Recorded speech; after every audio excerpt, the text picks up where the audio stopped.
बच्चों, आज की क्लास में हम लोग संस्कृत व्याकरण में जो आपका शब्द रूप, धातु रूप और अनुच्छेद जो आपके थर्ड टर्म के सिलेबस में है, आज हम लोग उस पर चर्चा करेंगे। अब तक आपके संस्कृत वल्लरी के पूरे पाठ समाप्त हो चुके हैं। बच्चों, जिस भी पाठ का आपको अनुवाद लिखाया गया है उसे आप अच्छे से तैयार करेंगे। साथ में सबसे अंतिम पाठ आपका था नीति श्लोक, उसे भी आप अच्छे से पढ़िएगा। आज की क्लास में हम लोग शब्द रूप, धातु रूप और अनुच्छेद पढ़ने जा रहे हैं। तो जहाँ पे भी आपका थर्ड टर्म का सिलेबस, सेकेंड टर्म, जो थर्ड टर्म का अपनी संस्कृत वल्लरी जहाँ तक आपका समाप्त हुआ है, उसके बाद वाले पेज पे संस्कृत व्याकरण डालकर आपको जो आज बताया जाएगा शब्द रूप, धातु रूप और अनुच्छेद, उसे आपको अपनी क्लासवर्क कॉपी पे लिखना है। उसके साथ ही आपको इसे याद भी करना है और रफ कॉपी पे लिखकर प्रैक्टिस करना है, क्योंकि लिखने में आप त्रुटियां करते हैं।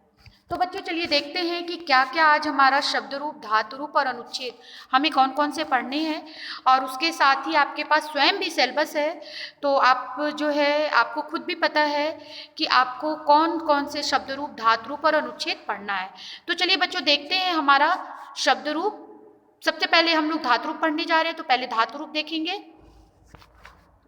बच्चों देखिए, आप आपके स्क्रीन पर धातु रूप दिख रहा है। आज हम लोग वस धातु रूप का लंग लकार पढ़ने जा रहे हैं।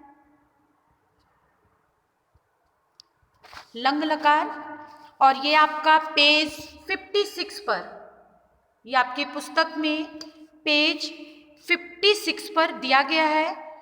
और आपके थर्ड टर्म के सिलेबस में भी वस लंग लकार जो है आपको पढ़ना है। लंग लकार का मतलब होता है बच्चों भूतकाल। तो आज हम लोग, आप देखिए आपके स्क्रीन पर वस लंग लकार का रूप दिया गया है। प्रथम पुरुष, मध्यम पुरुष, उत्तम पुरुष, उसके साथ ही एक वचन, द्विवचन और बहुवचन। प्रथम पुरुष को हम अन्य पुरुष के नाम से भी जानते हैं। आप देखिए आपके स्क्रीन पे अवसत, अवसताम, अवसन। फिर है मध्यम पुरुष अवसह, अवस्तम, अवसत। उत्तम पुरुष अवशम, अवसाव और अवशाम। तो इस तरीके से आपका जो है वस धातु रूप लंग लकार जो आपका पेज 66 पर दिया गया है, बच्चों इसे आपको याद करना है, इसे आपको लर्न करना है। आप देखिए, इसे आपको लर्न करना है। और अब हम लोग आगे बढ़ते हैं। आपका जो दूसरा शब्द रूप है, धातु रूप है गम या गच्छ। इसका मतलब होता है जाना, और इसका भी हमें लंग लकार पढ़ना है। तो देखते हैं, चलते हैं अपने दूसरे धातु रूप की तरफ। ये लंग लकार गम या गच्छ, तो गम का बच्चों, गम का ये लंग लकार है। गम का लंग लकार कहने का तात्पर्य है कि आपको दोनों का लंग लकार ही पढ़ना है, वस और गम दोनों का लंग लकार। तो अभी ये आपका पेज 67 पर आपकी पुस्तक में, संस्कृत व्याकरण की पुस्तक में पेज 67 पे लंग लकार गम या गच्छ दोनों का मतलब होता है जाना, और लंग लकार का मतलब होता है भूतकाल। और इसका रूप आप देखिए आपके स्क्रीन पर दिख रहा है, अगच्छत, अगच्छताम, अगच्छन। मध्यम पुरुष अगच्छ, अगच्छतम, अगच्छत। उत्तम पुरुष अगच्छम, अगच्छाओ, अगच्छाम। तो इसे भी बच्चों आपको लर्न करना है, और साथ में आपको अपनी क्लास वर्क कॉपी पर भी इसे लिखना है। तो आप अभी तक दो धातु रूप जान चुके हैं, वस और गम। ये दोनों धातु रूप का लंग लकार आपको याद करना है। आपके पास स्वयं भी सिलेबस है, तो आपने भी देखा होगा। अब हम आगे बढ़ते हैं और चलते हैं अपने शब्द रूप में। आपको राजन और मधु, ये दो शब्द रूप याद करने हैं। राजन पुल्लिंग है और मधु नपुंसकलिंग। राजन शब्द रूप आपका आपके बुक में संस्कृत व्याकरण की पुस्तक में पेज 88 पर दिया गया है, पेज 88 पर दिया गया है और आपको इसे भी लर्न करना है। आप भली भांति जानते हैं कि बीच से कोई भी 3 विभक्तियां आपके एग्जाम में पूछी जाती हैं, तो आपको ये पूरा शब्द रूप अच्छे से तैयार करना है और ये आपका पेज 88 पर दिया गया है बच्चों। तो देखते हैं, वचन आप जानते ही हैं 3 होते हैं, एक वचन, द्विवचन, बहुवचन और विभक्ति। कोई भी 3 विभक्ति पूछी जाती है, प्रथमा, द्वितीया, तृतीया, चतुर्थी, पंचमी, षष्ठी, सप्तमी और संबोधन। तो देखते हैं, एक बार मैं रूप पढ़ रही हूँ, आप अपने स्क्रीन पर देखिए। राजन का शब्द रूप दिया गया है, राजा, राजौ, राजनौ, राजान, राजानम, राजनौ, राज्ञः, राज्ञः, राज्ञभ्यां, राजभ्य, राज्ञे, राज्ञभ्यां, राजभ्य, राज्ञः, राज्ञभ्यां, राजभ्य, राज्ञे, राज्ञो, राज्ञां, राज्ञी या राजनी, राज्ञो, राजसु, राजन, राजनौ, राजन। तो ये था आपका बच्चों शब्द रूप राजन का या राजा का। आगे बढ़ते हैं इसी क्रम में। आप देखिए आपके पुस्तक में, आपके स्क्रीन पर मधु, मधु, मधु का मतलब होता है शहद और ये आपका नपुंसकलिंग है और ये आपका पेज 85 आपकी पुस्तक में, व्याकरण की पुस्तक में पेज 85 पर दिया गया है। इसे भी आपको बच्चों लर्न करना है पूरा। कोई भी 20 से 2 विभक्तियां पूछी जाती हैं एग्जाम में, तो इसे भी आप पूरा याद करेंगे। ये आपका पेज 85 पर है मधु, तो आप अपनी पुस्तक में पेज 85 पर देखिएगा और उसके साथ ही आपके स्क्रीन पर मधु का शब्द रूप दिया गया है। तीनों वचन इसका देखते हैं, तीनों वचन और सातों विभक्ति। प्रथमा मधु, मधुनी, मधुनी, द्वितीया मधु, मधुनी, मधुनी, तृतीया मधुना, मधुभ्यां, मधुभ्य, चतुर्थी मधुने, मधुभ्यां, मधुभ्य, पंचमी मधुना, मधुभ्यां, मधुभ्य, षष्ठी मधुना, मधुनो, मधुनाम, सप्तमी मधुनि, मधुनो, मधुषु, संबोधन मधो या मधु, मधुनी और मधुनी। तो इस तरीके से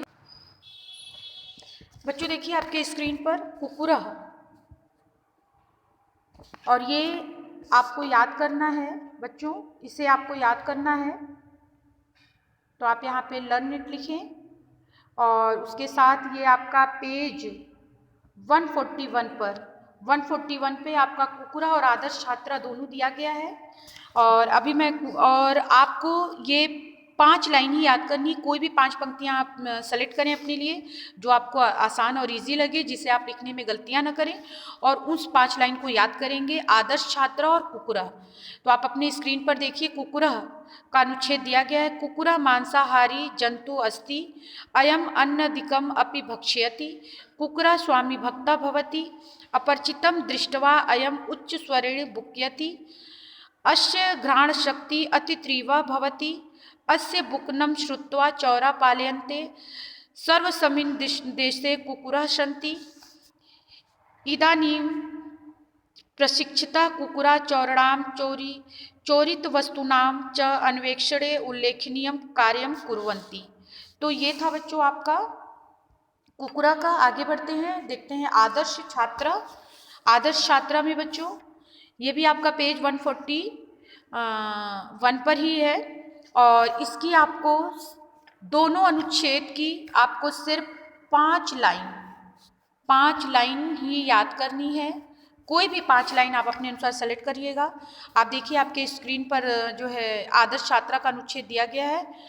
आदर्श छात्रा विनयशीला भवति, सच्चरिता अनुशासिता अपि भवति, सः सर्वदा गुरुओ आज्ञा पालयति, आदर्श छात्रा हट्टे पढ़विथिकायां मतलब बाजार में, वा वृथा न भ्रमति, सः न केवलं पाठाभ्यासं करोति, सामाजिकं कार्यम् अपि मनसा करोति, कुत्रापि उदंडतां न प्रदर्शयति, आदर्श छात्रा परिश्रमी, परोपकारी, सत्यनिष्ठा च भवति, एतादृश छात्रा एवं अध्यापका नाम पाठिनानाम अन्वेषाम च प्रियो भवति। तो इस तरीके से बच्चों आपने दोनों अनुच्छेद देखे, आदर्श छात्रा और कुकुरा, ये दोनों आपका पेज 141 पर दिया गया है। ये दोनों आप दोनों अनुच्छेद की 5-5 पंक्तियां आप याद करेंगे। उसके साथ ही आप जो है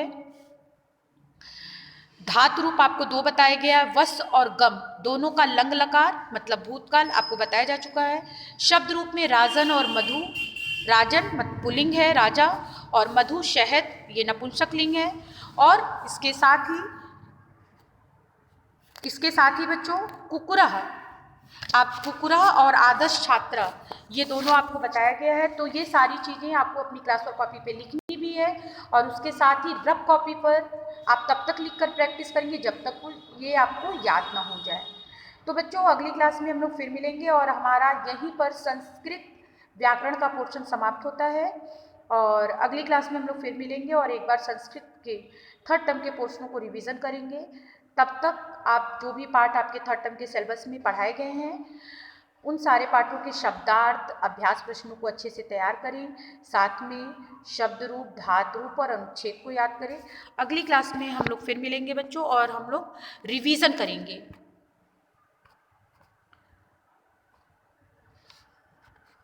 थैंक यू बच्चों।